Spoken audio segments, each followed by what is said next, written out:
पार्थ, इसमें कुछ असंभव नहीं।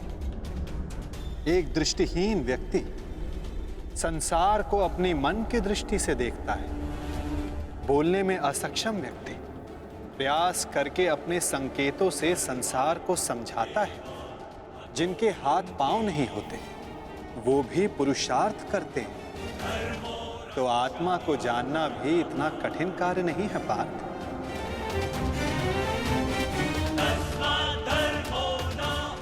जिस प्रकार मूर्छित होने पर शरीर गिर जाता है, कुछ करने योग्य नहीं होता परंतु जीवित रहता है, उसी प्रकार आत्मा से अनजान व्यक्ति मूर्छित शरीर के समान होता है। वो जीवित रहता है परंतु कर्म और धर्म को समझ नहीं पाता।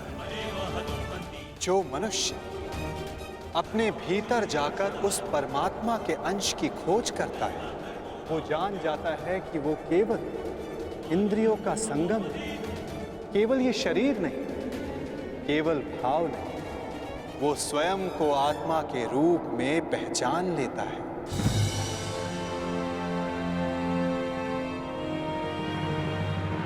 पर ब्रह्म विभाजित होकर पुरुष और प्रकृति बने पार्थ। फिर प्रकृति की प्रत्येक वस्तु में आत्मा का वास हुआ।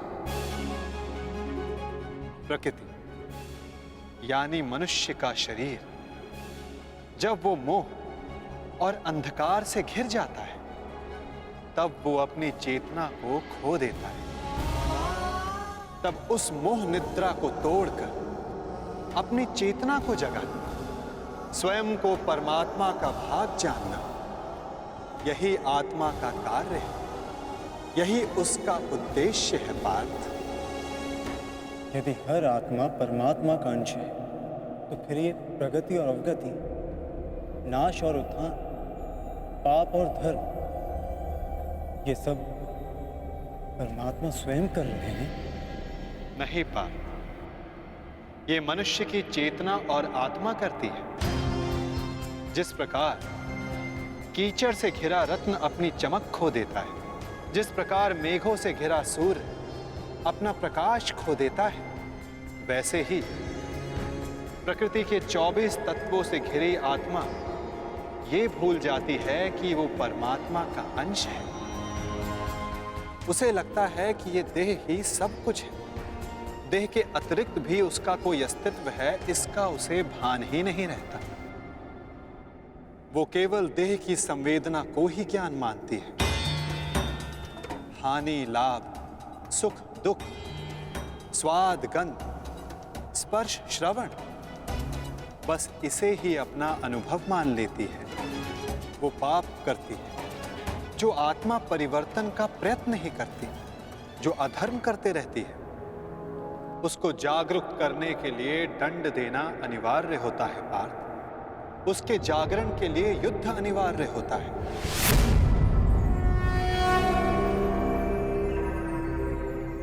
अर्थात ये युद्ध अनिवार्य है, मैं शरीर नहीं। हाँ पार्थ, तुम भी ये शरीर नहीं, तुम भी आत्मा हो। और इस युद्ध भूमि में खड़ा प्रत्येक योद्धा वैसा नहीं जैसा तुम उसे जानते हो।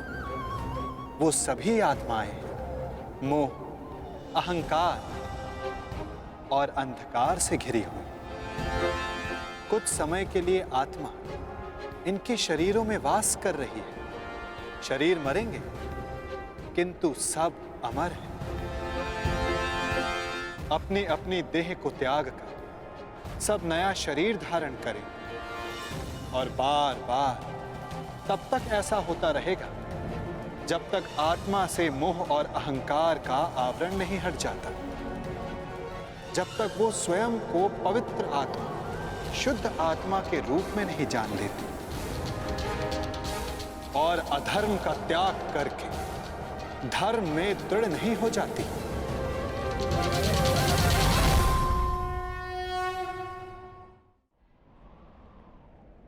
ब्रह्म विद्या का पहला पाठ यही है पार्थ।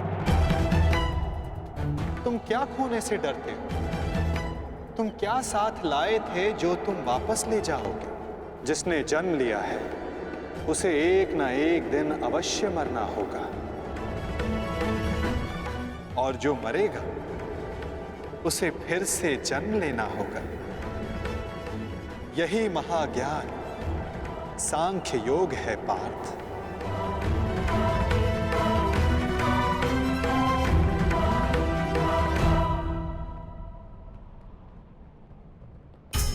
जब मनुष्य स्वयं को परमात्मा के अंश के रूप में जान लेता है, तब उसे ज्ञात हो जाता है कि सृष्टि ही परमात्मा है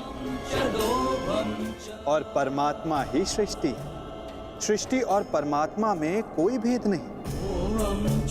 तब वो अन्य प्राणियों के प्रति कठोर और निर्दयी नहीं होता पार्थ। यदि जीभा दांतों से कट जाए तो पीड़ा केवल जीभा को नहीं होती, समग्र शरीर उसकी पीड़ा अनुभव करता है। ठीक उसी प्रकार स्वयं को आत्मा के रूप में जानने वाला सारे संसार की पीड़ा को स्वयं अनुभव करता है और उनके सुख में आनंद भी मनाता है पार्थ। जब तक इस संसार में एक भी मनुष्य को पीड़ा है, तब तक वास्तव में किसी का भी सुख संपूर्ण नहीं होता। और इस सत्य को जानकर मनुष्य का हृदय, मनुष्य का मन करुणा से भर जाता है। करुणा ही धर्म है पार्थ। जिस मनुष्य पर तमस गुण छाया होता है वो निर्दयी, कठोर और स्वार्थी होता है। वो अपने सुख के लिए दूसरों को दुख देता है, परमात्मा की ओर गति नहीं करता। अर्थात परमात्मा से दूर ले जाने वाले मार्ग का नाम अधर्म है पार्थ।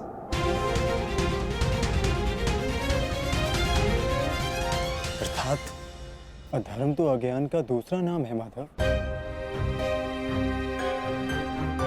परंतु अज्ञानी और अपराधी में अंतर नहीं होता। क्या अज्ञानी के लिए दया आवश्यक नहीं? उन्हें दंड देना कैसे उचित है? जब एक अज्ञानी ज्ञान का मूल्य जानने को सज्ज ना हो तो दंड ही समाधान है पार्थ, और दंड ही दया है, उसके प्रति भी और दूसरों के प्रति भी। सृष्टि की गति सदा परमात्मा की ओर हो यह आवश्यक नहीं पार्थ।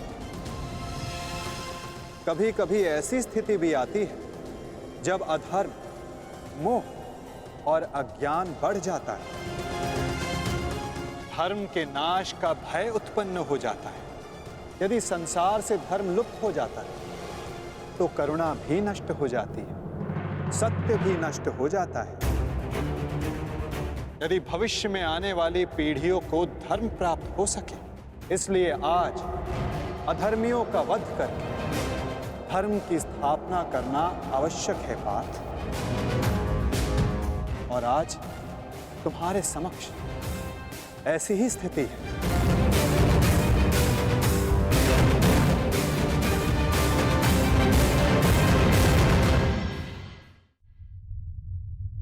और धर्म स्थापना का कर्तव्य तुम्हारा है पार्थ।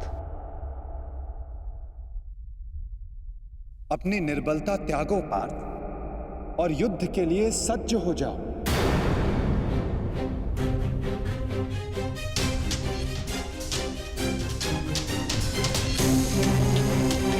किंतु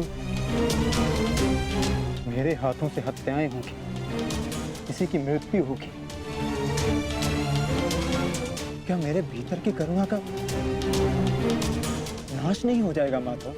यदि करुणा ही धर्म का आधार है तो फिर मेरी आत्मा तो अधर्मी बन जाएगी माधव। कर्म का बंधन अवश्य निर्मित होता है, परंतु कार्य का बंधन निर्मित नहीं होता पार्थ। प्रत्येक कर्म कार्य होता है पार्थ, परंतु प्रत्येक कार्य कर्म नहीं होता। कर्म उस कार्य को कहते हैं जब मनुष्य उस कार्य से फल की इच्छा रखता है। जब भी मनुष्य धन, संपत्ति, प्रशंसा के लिए कार्य करता है उस कार्य से फल की आशा रखता है, तब वो उस फल में बंध जाता है और इसी कारण उसे बार बार जन्म लेना पड़ता है पार्थ। वास्तव में मनुष्य को कोई कर्म नहीं बांधता पार्थ। उस कर्म से जुड़ी फल की आशाएं, फल की कामना मनुष्य को बांधती है। वो कैसे माता?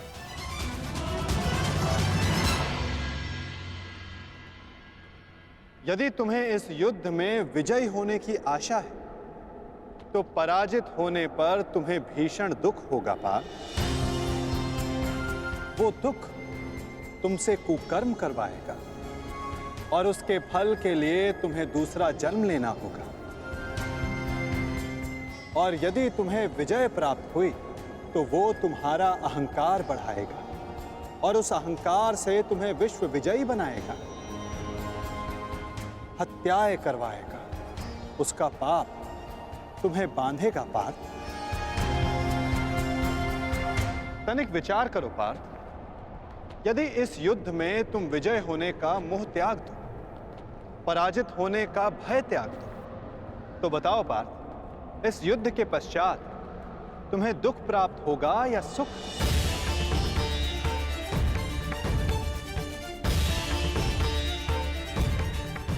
ना सुख ना दुख। अर्थात वास्तव में तुम्हारा सुख दुख, हताशा, अहंकार, ये सब इस युद्ध के कारण नहीं, ये सब इस युद्ध से जुड़ी तुम्हारी आशाओं के कारण है पार्थ। क्या ये सत्य नहीं? सुख दुखे समे कृत्वा लाभा लाभा जया जय ततो युद्धाय युजस्व नैवं पापम वयाप्स्यसि।